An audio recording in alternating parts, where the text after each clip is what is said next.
माननीय मंत्री महोदयांना माझी विनंती आहे की गेले अनेक वर्ष आम्ही ह्या विधिमंडळामध्ये प्रश्न मांडतो, लक्षवेधी मांडतो की मुंबईतील गावठणं आणि कोळीवाडे ह्यांचं सीमांकन करून त्यांना त्यांची जागा त्यांच्या नावावर करून देण्यासाठी आम्ही प्रश्न मांडतो। परंतु मंत्री महोदयाने बैठक घेऊन मुंबईतले आमची जी गावठणे आहेत आणि कोळीवाडे आहेत त्याच्या माझ्या मतदारसंघातल्या त्यांचं सीमांकन झालेलं आहे।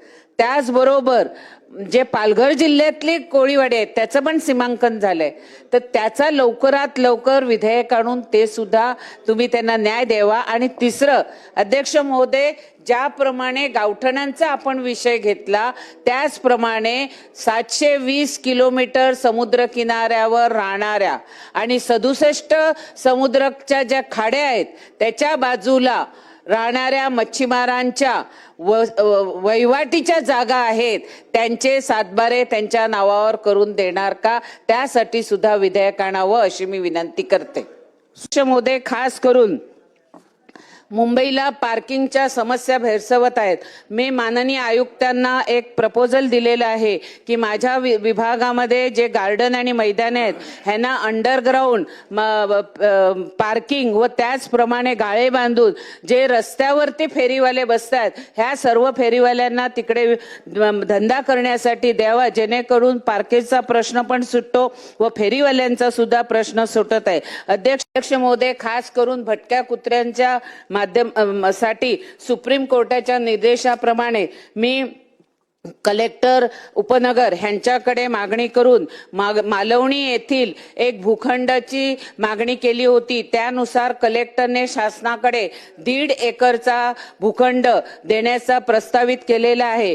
त्यासाठी कालच महसूल मंत्र्यांनी त्याबद्दलचे निर्देश दिलेले आहे। तरी तो लवकरात लवकर भूखंड डेव्हलप करून तिकडे कुत्र्यांसाठी शेल्टर उभं करावं मुंबई महानगरपालिकेने आणि आमच्या दहिसर विभागातील सर्व भटक्या कुत्र्यांना त्या शेल्टरमध्ये नेण्यासाठी लवकरात लवकर कारवाई करावी अशी मी मागणी करत आहे। अध्यक्ष महोदय, त्याचप्रमाणे माझ्या मतदारसंघामध्ये भेडसावणारे प्रश्न म्हणजे फेरीवाला धोरण हे मुंबई महानगरपालिकेने अजून जाहीर केलेलं नाहीये, तरी लवकरात लवकर फेरीवाला धोरण हे जाहीर करण्यात यावे। अध्यक्ष महोदय, खास करून मला सांगण्यास आनंद होते की आमच्या दहिसर विधानसभेमध्ये एअरपोर्ट अथॉरिटीचा जो प्रश्न होता तो एअरपोर्ट अथॉरिटीचा हाईट रिस्ट्रिक्शनचा प्रश्न हा आता लवकरात लवकर सुटत आहे आणि केंद्रीय मंत्री आणि आमचे खासदार केंद्रीय आदरणीय पियुष गोयलजी व आपल्या राज्याचे मुख्यमंत्री देवेंद्रजी यांच्या अथक प्रयत्नाने आता एअरपोर्ट अथॉरिटीचा जो हाईट रिस्ट्रिक्शनचा प्रॉब्लेम आहे तो सुटणार आहे। त्याबद्दल मी सरकारचं मनपूर्वक अभिनंदन करत आहे। मूर्ती पटेल। अध्यक्ष महोदय, सन्माननीय सदस्य मिहिर कोटेज यांनी जी लक्षवेधी लावलेली आहे त्यावर मी मॅनग्रोव्ह फाउंडेशनचं अभिनंदन करते की माझ्या मतदारसंघात जी कांदळवना कत्तल होत होती त्याच्यासाठी बफर झोन मध्ये त्यांनी 1 ते 14 नंबर गल्लीच्या ह्याच्यामध्ये प्रोटेक्शन वॉल लावली।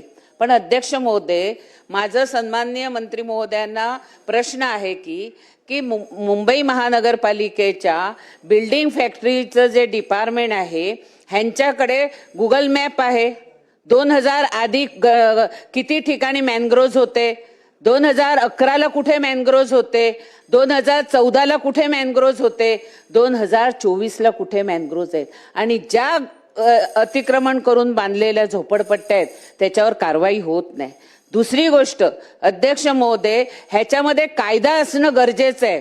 महापालिका म्हणेल ह्या मॅनग्रोव्ह मध्ये आम्ही केस करू शकत नाही, तहसीलदार म्हणेल ही फॉरेस्टची जागा आहे म्हणून तहसीलदार त्याच्यावर कारवाई करणार नाही, मॅनग्रोव्हवाल्यांकडे कंप्लेंट केली तर ही मुंबई महानगरपालिकेचं आहे। त्यामुळे सन्माननीय मंत्री महोदयाला माझा प्रश्न आहे की ह्याच्यासाठी महापालिका, कांदळवन आणि महसूल ह्या तिघां मिळून एक कमिटी करायला पाहिजे, ती तुम्ही करणार का? आणि तिसरा प्रश्न माझा आहे की नीता ट्रॅव्हल्सवाल्यांनी मॅनग्रोव्ह मध्ये एवढे कटिंग करून त्या ठिकाणी एसटी डेपो त्यांच्या ट्रॅव्हलच्या बसचा एसटी थांबा केलेला आहे। अध्यक्ष महोदय, वारंवार सांगून सुद्धा ह्या नीता ट्रॅव्हल्सला कोणाचे आशीर्वाद आहेत का त्याच्यावर कारवाई होत नाहीये? आणि एकच कारण, ही आमची जागा नाही, ही प्रायव्हेट आहे, महापालिका म्हणेल मॅनग्रोव्हची आहे आणि कोणच कारवाई करत नाही.